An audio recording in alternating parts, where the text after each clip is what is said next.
Ça vous est peut-être déjà arrivé les moments dans lesquels vous vous dites il y a un truc qu'il faut absolument que je fasse, mais j'y arrive pas. Et du coup, je m'insulte un peu de tous les noms. Je me dis que je suis paresseux, je me dis que je procrastine, que c'est une question de flemme et que c'est pas normal et que je devrais me sortir les doigts. Mais j'ai bien envie de vous proposer une lecture un petit peu différente de ça. C'est de vous demander si peut-être la chose que vous attendez de vous, elle est pas un peu juste trop dure pour votre niveau d'énergie du jour, trop dure pour votre morale, votre humeur, trop dur pour les circonstances dans lesquelles vous êtes. Et donc ça me fait vous poser la question que je pose très souvent à mes patients, c'est ce serait quoi la version un peu plus simple de ça, un peu plus facile? Parce que cette question-là, vraiment, je trouve qu'elle débloque énormément. Moi, personnellement, je m'en sers tout le temps. Même là, actuellement, je filme une vidéo et j'ai vraiment la flemme, parce que je suis fatiguée, parce qu'il est tard, parce que c'est difficile aujourd'hui pour tout un tas de raisons.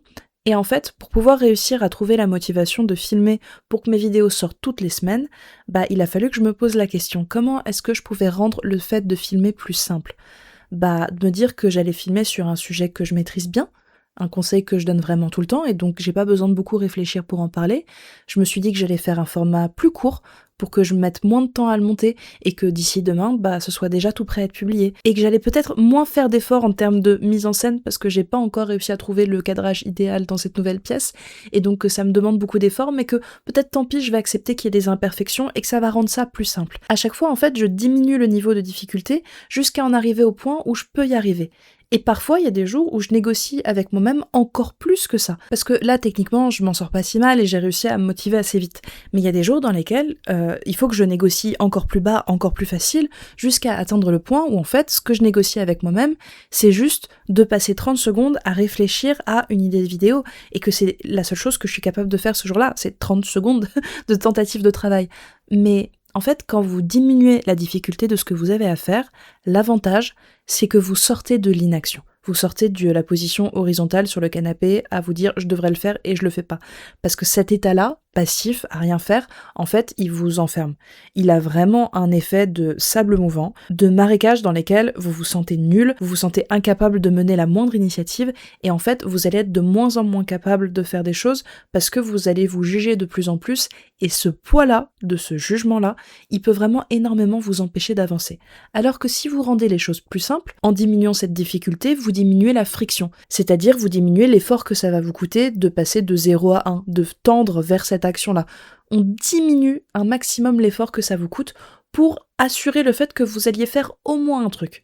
Et puis quand vous faites un truc et que ça marche, quand ça réussit, vous êtes content de vous êtes content d'avoir réussi, content de vous être motivé et d'avoir fait ça plutôt que rien. Ce qui fait que même si derrière vous avez vraiment pas le moral et l'énergie et que vous vous arrêtez, vous êtes quand même content d'avoir au moins fait ça. Et sur un coup de chance, vous allez réussir à débloquer toute la suite d'actions qui fait que vous finissez par faire l'objectif initial, mais il peut aussi arriver des moments dans lesquels, ok, vous n'avez pas réussi à aller au bout et à faire ce que vous auriez vraiment bien aimé faire, mais par contre, comme vous avez réussi à faire ça, vous gagnez un petit peu plus de muscles, un petit peu plus de confiance en vous, et du coup, comme c'est moins pire l'état dans lequel ça vous met, ça veut dire que la fois d'après, vous devrez vous motiver à faire cette chose-là, elle vous semblera plus simple. La friction sera moins importante, donc l'effort que ça vous coûte pour faire cette chose-là. Et vraiment, ce principe de se poser cette fameuse question-là du « comment est-ce que je peux rendre ça plus simple ?», vous pouvez l'adapter à absolument tout. À votre ménage, à ce fichu appel que vous devez passer et que vous n'osez pas faire, à faire la révision de votre voiture.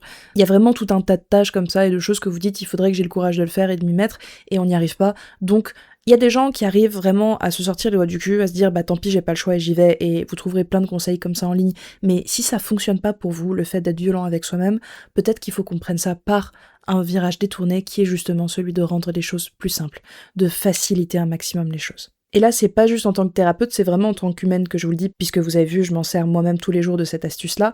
J'ai tendance à mettre des post-it, genre là j'en ai un quelque part dans le bureau, qui fait que quand j'ouvre mon tiroir, j'ai la question qui apparaît. Parce que c'est souvent des moments dans lesquels j'ai la flemme que j'ouvre mon tiroir pour sortir une manette de jeu vidéo. Et donc, à la place de sortir ma manette de jeu vidéo, si c'était pour essayer d'esquiver une tâche, ça me permet de me rappeler plutôt que de pas le faire, plutôt que d'annuler, tu veux pas essayer de rendre ça plus simple et de voir si t'arrives à t'y mettre? Et ma foi, c'est hyper efficace. Donc j'espère que cette astuce-là vous aidera. Et d'ailleurs, en parlant de petites astuces rapides, j'ai remis à jour ma fiche pour mes patients du tableau de la confiance en soi. Je vous en ai déjà parlé dans une vidéo, je vous mets le lien d'ailleurs quelque part là-haut si jamais vous l'aviez perdu. Si jamais ça peut vous être utile, n'hésitez pas à le télécharger, c'est complètement gratuit, puisque ça fait partie des ressources que je mets à disposition pour mes patients, donc autant que vous en profitiez aussi. Et si vous avez des astuces qui marchent bien pour vous dans les moments dans lesquels il faut que vous vous motiviez et qui sont un peu différentes de juste je me force et j'y vais, n'hésitez pas à les partager dans les commentaires, parce que ça peut servir à d'autres personnes et même à moi. Donc ça me fera très plaisir de vous lire.